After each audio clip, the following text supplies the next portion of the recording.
Assalomu alaykum aziz va muhtaram biz uchun qadrli bo'lgan muxlislar, e'tiboringizda Intimoq teleto'lqinlarida Munavvar kun dasturi.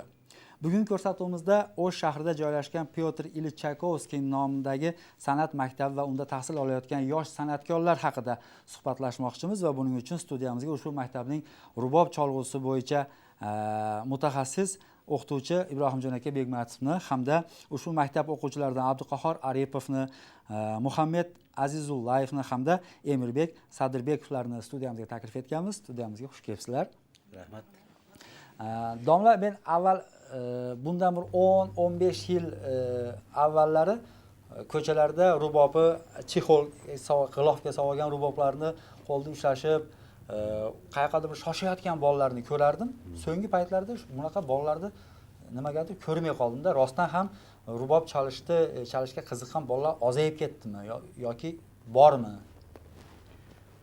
Savolingiz Shavkatbek to'g'ri. Oxirgi mahallarda mana shu 10 yil atrofida haqiqatan ham bizni musiqa maktablarimizga bolalarni, qizlarimizni kelishi juda ham oz bo'lib qoldi. Bu ham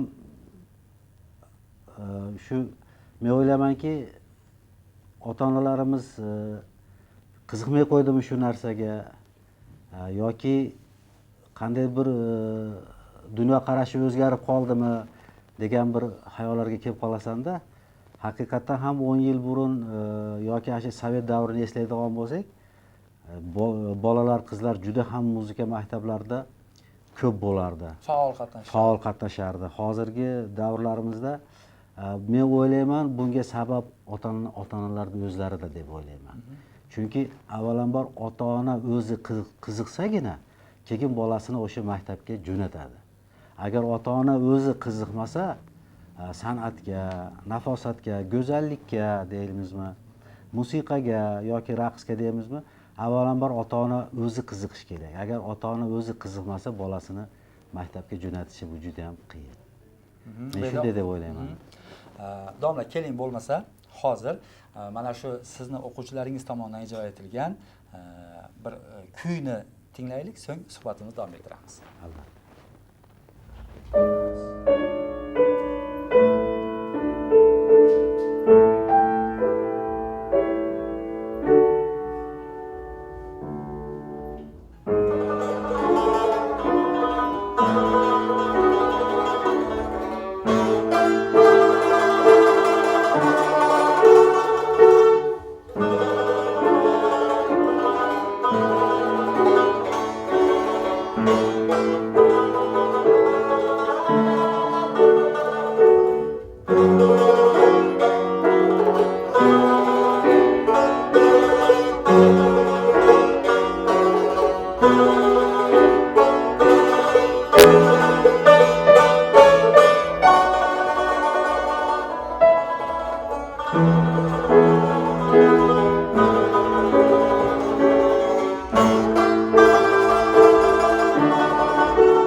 qadrli Oynajahon muxlislari, sizlar Munavvar kun dasturini tomosha qilyapsiz.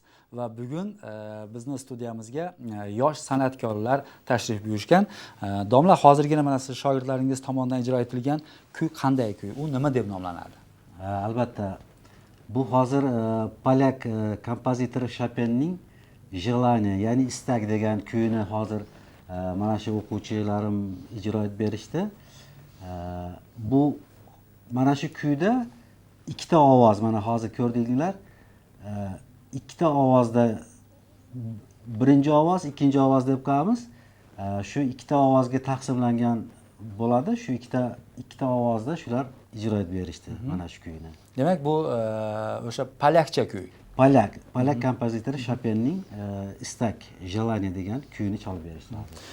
Domla, endi aytsangiz, masalan, siz masalan rubobdan dars berayotganingiz uchun umuman sizni o'sha rubobdan dars olayotgan o'quvchilarmi yoki umuman maktabingizda nechta o'quvchi mana shu san'atdan dars olyapti? San'at borasida bir bilimlarini oshirishyapti, mana shu haqida ham aytib bersangiz. Bizning maktabimizda 200 dan oshiqroq o'quvchilar bor muzika san'at maktabimizda. Bu yerda maktabimizda fortepiano sinfi, skripka sinfi, rubob sinfi, qo'mus sinfi, yana estrada sinfi bor. Bundan tashqari qo'g'irchoq teatrimiz ham bor. Unga ham bolalar qatnashadi, juda ham yaxshi qatnashadi.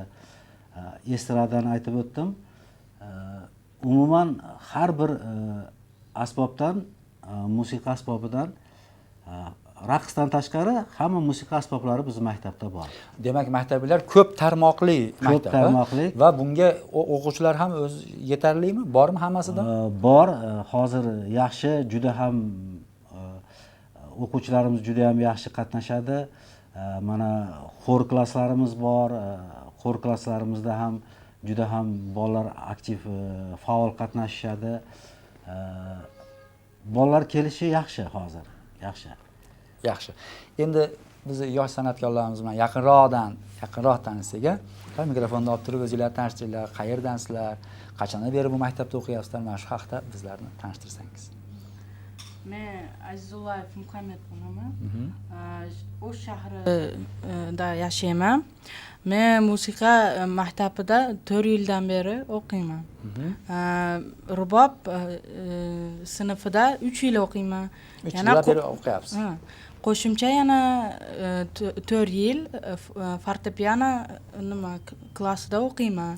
Ham rubob, ham fortepianoni teng olib ketyapsiz. Yaxshi. Men opegim Ibrohim domla, Ibragim Aliyevich. Domla. Fortepianoda uchitilim Muminova Gulnor Shavkatovna bo'ladi. Yaxshi. Kelajakda kim bo'lmoqchisiz? Qaysi birisini chalmoqchisiz? Rubobnimi yoki fortepianonimi? Kelajakda men ota-onam eshityapman, men doktor bo'lasan deyishyapti. Ammo ikkovini olib keta olasan deyapti. Ikkovini teng olib ketsang, ham katta hofizlarga o'xshab olib keta olasan, yana doktor bo'lib bizni davolaysan deydi. Kuy bilan odamni davolasa ham bo'ladi. To'g'rimi? To'g'ri. Xo'p, endi ikkinchi ishtirokchi bilan tanishamiz. Men Aripov Abduqahhor bo'laman. Men Qashqar qishlog'ida yashayman. Men 6 yildan beri musiqa maktabida fortepianoda o'qib kelyapman. Va temma-teng shu bilan 4 yildan beri rubobda olib ketyapman. Biz yaqinda qishda dekabrda Bishkekka Ars Polonia kamerata konkursiga borib kelib 3-o'rinni olib keldik. Hozir eshitgan "Желание", ya'ni istak kuyimizni o'sha yerda chaldik va shunga qo'shib "Tanец маленьких лебедей" degan kuyimizni chalib 3-o'rinlarda olib keldik. Biz bundan juda ham xursandmiz. Biz shunday domlamiz Ibragim Aliyevich domlamizga rahmat deymiz. Biz shu konkurslarga borib keldi va o'qituvchimiz Madaminova Mukarram doktorsinnaga kattakon rahmat aytamiz. Barakalloh. Kelajakda kim bo'lmoqchisiz? Kelajakda Xudo xohlasa musiqachi bo'laman. Musiqachi bo'lmoqchisiz. Yaxshi. Keyingi ishtirokchimiz bilan tanishamiz.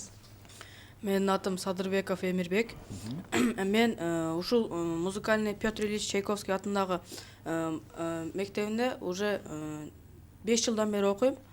Өзү музыкага мен жашымдан эле кызыкканмын. Анан өзү комузга катышып баштагам да. 2 жыл комузга катышып, анан фортепиано кызыгып кеткен. Фортепианода одан кийин 3 жыл болду катышканыма. Ушул Абдыкахар айткандай эле биз Бишкекке барып келдик. Арс Полония камератына конкурска катышып 3-чү орунду алып келдик. Ошол Ибрагим Алиевичке, ушул жанымда отурган 2 балама жана кымбаттуу өзүм эжекеме Мукарам Токтосуновага чоң рахмат айтамын. Жакшы. Келечекте ким болууну каалайсыз? Келечекте мен ушул ата апам дагы каалоосу менен мен доктор болгум келет, хирург. Бирок ушул дополнительный болот да, баягы. Фортепиано дополнительный болот деп ойлойм. Азыр дагы комуз чертип турасыңбы? Азыр жок, комузга катышпай жатам. Унутуп койбогун деген сунушту айтам мага. Комузду эч качан таштабаган болуптурбу? Жакшы. Эndi domla keling yana hozir bir o'quvchilar ijrosida yana bir kuy tinglasak, so'ng yana suhbatimizni davom ettiramiz. Marhamat.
Domla mana hozirgi kuyni tinglab, eshitib, ko'rib, men ancha bag'ri dilim yorishdi. Demak, bizda o'sha rubob chalaman degan bolalar hali ham bor ekan. Sizni qo'lingizda ta'lim olishyapti ekan. Hozirgi kuy haqida ozgina bir ta'rif berib o'tsangiz. Bu hozirgi bolalarimiz, o'quvchilarimiz chalib bergan kuy Pyotr Ilich Chaykovskiyni Tanis Malenkiy Lebedey degan kuyi. Bu juda ham o'z bilasiz mashhur, juda ham dunyoga mashhur bo'lib ketgan kuy. Buni o'sha konkursga tayyorlatganimizda juda ham bir qiziq ishlar bo'lgan. Birinchi bolalar chalishni boshlaganda biz soatga qaraymizda. O'sha konkursda o'zini vaqti bo'ladi, chegaralangan vaqti bo'ladi. Birinchi bolalar o'ynaganda 40 sekund davom etdi-da. Keyin Mukarram To'xtasunova direktorimiz ikkalamiz o'ylanib qoldik. Bu 40 sekund davom etdi, domla buni kengaytirish kerak deb Mukarram To'xtasunova shunaqa deb qoldi. Taklif aytib qoldi. Men aytdim, uyga borib buni men kitoblarimni qaraychi, bir kattaroq bir boshqa bir приложение yozilgan bo'lishi mumkin, ya'ni qo'shimcha.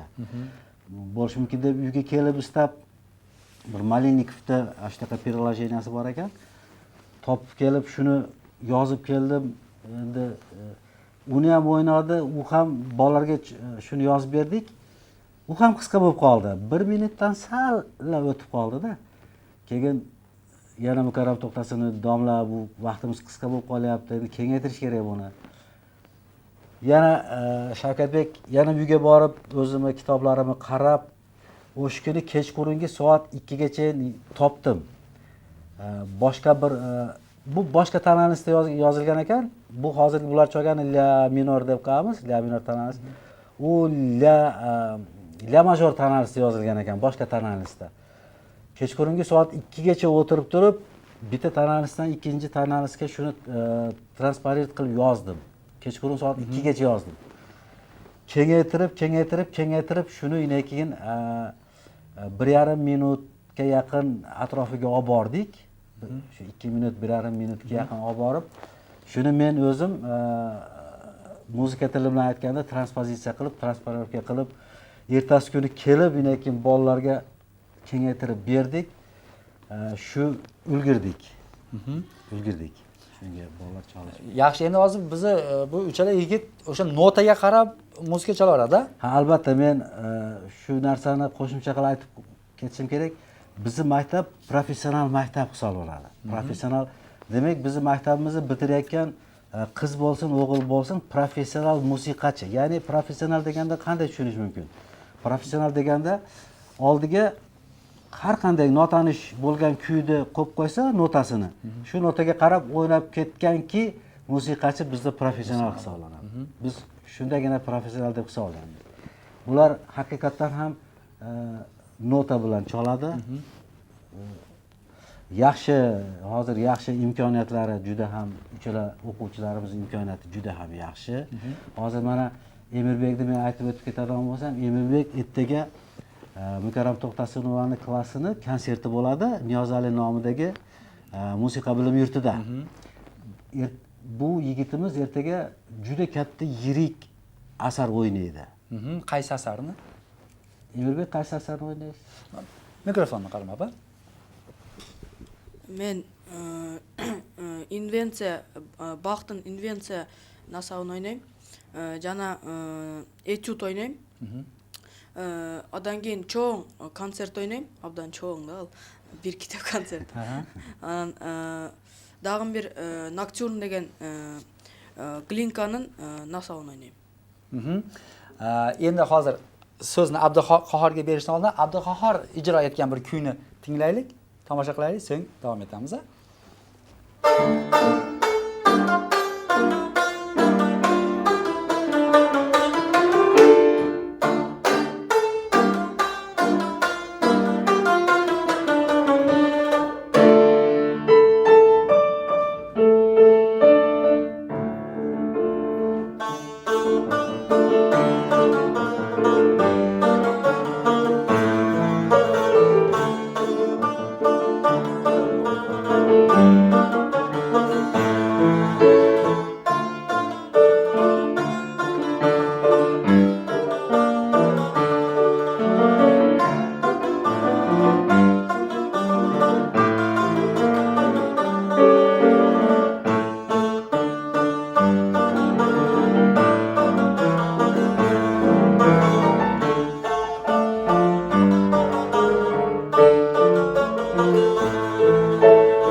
Qadrli onajonon muxlislari, sizlar Munavvar kun dasturini bevosita efirda tomosha qilyapsiz va bugungi bizni mehmonlarimizni sizlarga yana bir bora eslatib o'tay. O'sh shahrida joylashgan Pyotr Ilich Chaykovskiy nomidagi san'at maktabi va unda tahsil olayotgan yosh san'atkorlar haqida bugun suhbatlashyapmiz va bu ko'rsatuvimizga rubob cholg'u asbobi bo'yicha o'qituvchi Ibrohimjon aka Begmatov hamda u kishining shogirdlari Abduqahhor, Muhammad hamda Emirbeklar bo'ladilar. Studiyamizga yana bir bor xush kelibsizlar. Abduqahhor, hozir siz ijro etgan kuyni tingladik. Bu kuy qanday kuy edi? Mana shu haqda bizni tanishtirib o'tsangiz. Bu kuy ozarbayjoncha kuy. Fikret Amirov degan kompozitorni, bastakorni Aslan qo'shig'i degan kuyi. Bu ertalab kinofilmdan degan kinofilmdan olingan kuy. Bu juda ham ko'p joylarda o'ynaladi va bu chiroyi bor, o'ziga xos kuy. Yaxshi, domla. Endi biz yuqorida nima Emirbek haqida siz nima aytib o'tdingiz, ertaga konsert bo'ladi. Endi Abduqahhor haqida bizlarni kengroq tanishtirib o'tsangiz, qanday bir natijalar beryapti bu bolaning bilimi? Abduqodirjon ham bizga Qashqar qishlog'idan keladi, uzoqroq manzil, turar joy uzoqroq. Mana 4 yildan beri meni qo'limda tahsil olyapti. Bundan tashqari mana parallel fortepianoda ham tahsil oladi. O'qishi yaxshi, lekin men baribir o'qituvchi haligi tilaydi o'zini o'quvchisiga bundan ham ko'proq shug'ullanib, texnikasi o'sib, bundan yirikroq asarlarda o'ynashini har doim o'qituvchi orzu qilib yuradi. Yana o'qituvchi orzu qiladi, o'zini o'quvchisi bir haligi solniy konsertlar bersa, tez-tez konkurslarga, festivallarga qatnashib tursa degan o'qituvchida shunday orzu hamisha bo'ladi. Meni orzuim endi shu yigitlar Abduqahhorjon o'zini ustida ko'proq ishlab, yanada to'xtamasdan konkurslarga, festivallarga qatnashib tursa juda ham yaxshi bo'lardi. O'qishi yaxshi endi. Yaxshi. Biz domla ham bir narsani eslatib o'tay. Abduqahhor bundan 2 yil avval Kunjalik dasturida qatnashgan bir guruh o'sha sozandalar bilan, sozanda yoshlar bilan va buni hozir ko'rsatuvimiz oxirrog'ida bir efirga beramiz. O'shanda ham rubobda juda yaxshi kuy chalgan edi. Endi Muhammad haqida qaysi kuylarni chaldingiz shu paytgacha va orzuyingizda yana qanday kuylar chalish orzuyingiz bor? Men orzuyimda juda katta maqsad bilan ketyapman. Domlam aytganini qilyapmiz. Katta maqsad bilan ketyapman. Xo'p. Endi siz ta'riflab o'tsangiz bu yigitcha. Muhammadjonda ham imkoniyatlari yaxshi. Hozir mana 3-sinfda o'qiyapti, rubob sinfida. Yana hozirgi gapim takrorlashim mumkin. Haligi misol uchun musiqachi bir mashhur musiqachi aytgan ekan, agar men bir kun chalmasam buni o'zim bilaman. Agar 2 kun chalmasam butun shahar biladi, agar 3-kun chalmasam butun dunyo biladi degan ekan. Rubobchi, musiqachi qaysi nimani ijro etishdan qat'iy nazar musiqa asbobini tinimsiz mehnat bo'lish kerakda. Agar mehnat bo'lmasa, bir aniq bir maqsadga yetish qiyin. Men mana shu o'quvchilarimga xohlayman, to'xtab qolmasdan yanada rivojlantirib, yanada bir yirik asarlarda o'ynab, yana shu elimizga manzur bo'ladigan kuylarda o'ynasa degan meni xohishim bor. Yaxshi, rahmat. Keling bo'lmasa hozir Muhammad ijrosidagi kuyni tinglaylik. Marhamat.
Barakalla Muhammad, juda ham chiroyli kuy bo'ldi menimcha, domla. Albatta, juda ham Endi domla, siz o'zingiz necha yoshingizda musiqaga qiziqa boshlagansiz? Bu rubob chalish siz necha yoshingizda bir uyg'ongan?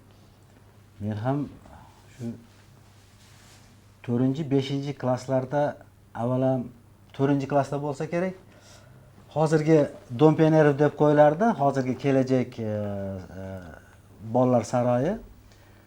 O'sha yerda 1 yil qatnashganman. Rubobni hali ko'pchilik aytadi, bo'ying rubob bilan teng edi deydi. Kulishib, hazillashib o'shanaqa deyishib qo'yadi. Keyin 1 yil o'qiganimizdan keyin bizni domlamiz Toshkentga ko'chib ketib qoldi. Keyin men ichimdan nima bo'lib, uydagilarga yig'laganman o'sha 4-klassda o'qiyotganimda. Domlam Toshkentga ko'chib ketib qoldi, men yana o'qishga kirishim kerak deb yig'laganman-da. Yig'lasam, dadam rahmatlik muzika maktabiga, shu birinchi hozirgi Said Bekmurodov nomidagi birinchi maktab, u mahalda o'sha birinchi maktab, o'shanda ham o'sha birinchi maktab bo'lib yurardi. O'sha yerga 1-klassga rubobga olib kelgan. Birinchi meni o'sha muzika maktabida Ismoiljon Abdulhamidov degan domlani qo'lida o'qib, shu rubob sinfini bitirganman. Yana qiziq narsa aytsam, Shavkatbek 3 yil u yerda haligi solfejo, muz literatura degan qo'shimcha darslar bo'ladi-da. Endi ruscha o'qiladi o'sha mahallarda. Endi ruschalarni uncha yaxshi bilmaymiz. 4-5-sinfda o'qiyotgan bolamiz. Keyin men 3-sinfgacha juda qiynalganman. Ruschani o'zlashtira olmasdan qiynalganman. 3-sinfdan keyin shunaqa bir yo Xudoyim tomonidan shunaqa narsa bo'ldimi? Mendan yaxshi choladigan bolalardan 3-klassdan shu 5-klassga 2 yil ichida men o'tib ketganman. O'tib ketgansiz oldiga. Meni oldim, shu 5-klassni bitirayotganimda meni oldimga tushadigan rubobchi bo'lmay qolganda. Keyin Ismoiljon domlamiz aytgan, men sizga bibliotekadagi hamma kitoblardagi muzikalarni berib bo'ldim. Endi sizga beradigan muzikam yo'q deb kulganda bir kuni. Keyin Zovichni chaqirib, direktorni chaqirib, Pavel Petrovich degan direktorimiz bor edi. Bu o'quvchimni hamma narsani chop oldi. Men nima berishni ham bilmayman deb kulganda. Kulganda bo'pti, bo'lmasa haligi u mahaldalar ekstrenni bitirish degan narsa yo'q edi. Bo'pti, bo'lmasa ekstrenni bitirsin deb turib, lekin faqat bitta menga ruxsat berishgan. O'sha maktabda lekin men ekstrenni bitirganman.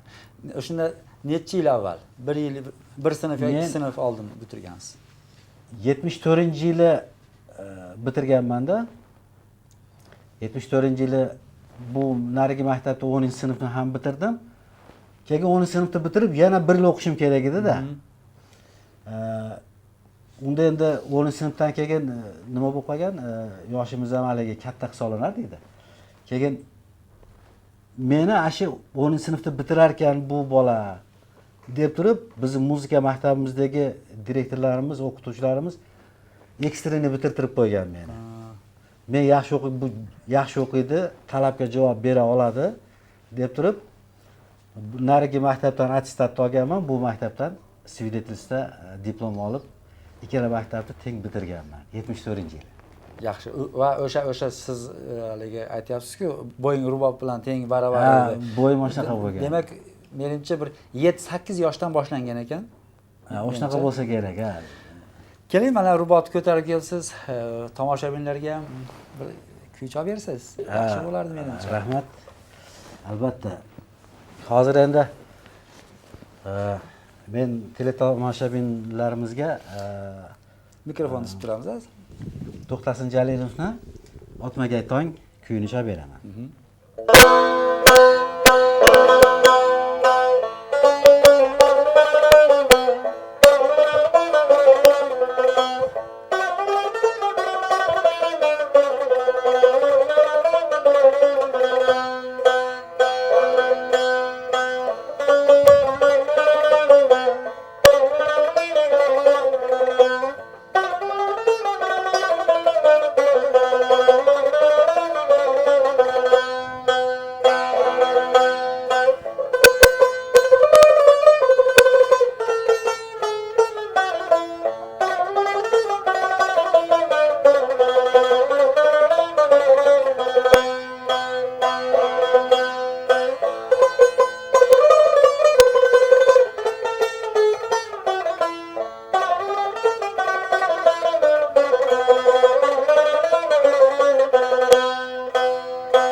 rahmat.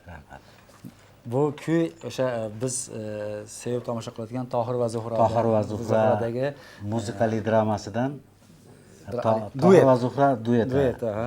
Yaxshi. Domla, endi siz rubobdan tashqari rus xalq orkestriga ham rahbarlik qilar ekansiz. Mana shu haqida ham bir aytib o'tsangiz. Albatta, men 2013-yildan beri mana shu maktabimizda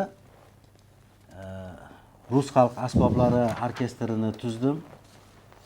Hozir mana 3 yildan beri juda ham yaxshi bir nimalarga 3 yildan beri shu hisobot konsertlarimizda, maktabning hisobot konsertlarimizda shunga faol ishtirok etib kelyapti. Mana bu yil ham xudo xolasa juda katta programma tayyorlaganmiz rus xalq asboblari orkestridan. Mana bizni o'quvchilarimiz ota-onalari may oyida bo'ladi, shuni kelib ko'rishsa bo'ladi. Siz mana 2011-yili Rossiya davlatida o'tkazilgan konkursda ham ishtirok etgan ekansiz. Mana shu konkurs taassurotlari bilan bizlarni tanishtirsangiz. Ha, albatta, mana bu Shavkatbek mana laureat 3-stepeni deb, ansambl народных инструментов deb bu konkursimiz 2011-yili aprel oyida Rossiyaning Perm shahrida o'tkazildi. Mana shu joyda qatnashib, ya'ni men tuzgan rus xalq musiqa asboblari ansambli qatnashib, shu 3-o'rinda olib, laureat bo'lib, mana bunday medallarga ega bo'lib, o'sha yerdan mana juda ham bir esdalik bo'lib qoldi bu narsa bizga. Yaxshi. Rossiyadan За Россию и свободу debdi. За Россию и свободу deb всероссийский konkurs bo'ldi bu yerda. Endi umuman mana bu olingan o'sha faxriy yorliqlar bilan bizlarni bir tanishtirib o'tsangiz. Bu yerda nechinchi o'rinda olib keldinglar? Rossiyada 3-o'rinda oldik. Bu ham endi bu yerda butun o'zingiz bilasiz, o'zingizga ma'lum, Rossiyada har bir federatsiyasidan shunaqa kuchli jamoalar keladi. O'zingiz bilasiz, bu yerdan 3-o'rinda olib chiqib ketish o'zi juda bir katta bir sovrinli o'rinlar o'zlaridan ortmaydi. Ortmaydi, bu olib chiqib ketish juda ham qiyin narsa. Shuning uchun shu biz xursandmiz shu narsani olganimizga, albatta. Mana bu 2012-yili qatnashganmiz. Veselniya kapel deb, bunda ham shu Rossiyada 2012-yili qatnashdik. Bunda ham mana sertifikatga ega bo'ldik bu yerda ham. Demak, sizlar nimaga gastrolga ko'p chiqar ekansizlar, konkurslarga qatnashgan, ha? Gastrol desa bo'laveradimi sizlarga ham shunda? Men shu 3 yil menga Rossiyada 3 yildan oshiq hali ishlashga, shu yerda o'zimni nimamni oshirishga, malakamni oshirishga to'g'ri kelib qoldi. Shu 3 yil u yerdan juda ko'p narsa men shu maktabda ishlab, o'sha yerdagi Rossiya maktabida, Perm shahridagi maktabda ishlab, juda ham katta bir o'zimga ham dars bo'ldi. Ulardan juda ham ko'p narsani o'rganib keldim. Mana hozir mana shu o'sha yerdan o'rganib kelgan narsalarni hozir shu yerda ham o'sha qo'llayapman, shu o'zimizning maktabda ham qo'llayapman shu narsalarni. Demak, rus milliy cholg'u asbobidan ham bitta kuy o'ynab berarsiz degan. Mayli, mana studiyaga men mana bu rus xalq asboblaridan domra deb ataladi. 3-strunli domra. Bu domralar oilasiga mansub. 4-strunli domra ham bor, ya'ni 4 ta simlik, torlik, bu 3 ta simlik. Shuni olib kelganman. Shunda Ukrain xalq kuyi Yexil Kazak za Dunay degan bir kuyni chal beraman bo'lmasa.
Ukrain xalq kuylari, rus xalq kuylari hozir endi slavyan to'g'ri. musiqasi bo'lgani uchun endi ajratilmaydi bu Ukrain kuyi deb yoki rus deb ajratilmaydi. Bu chalinaveradi bu narsa. Shunaqa. Yaxshi, omon bo'linglar. Men yuqorida ko'rsatuvimiz boya aytib o'tgandim, Abduqahhor ijrosidagi 2 yil avval olingan kunjalik dasturidan olingan bir qisqa lavhamiz bor edi, musiqa. Keyinlar shuni tomosha qilib, so'ng suhbatimizni davom ettiramiz.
Domla, hozir ijro etilgan kuy bundan 2 yil avval sizning shogirdingiz Abduqahhor ishtirokida chalingan kuylar edi. Kunjalik dasturini arxividan olindi bu lavhalar.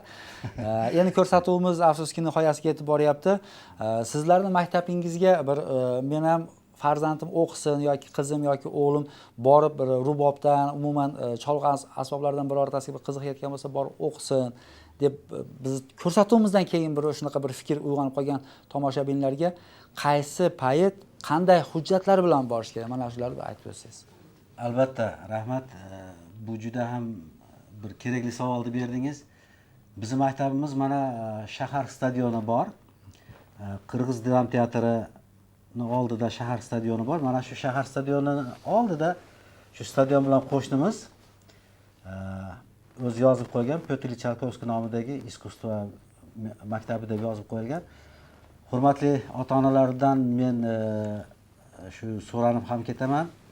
Agar bugungi bizni tomosha qilib turgan teletomoshabinlar, ota-onalar bizni maktabga o'g'illaringlar, qizlaringlar, nevaranglar shular bo'lsa, marhamat olib kelinglar.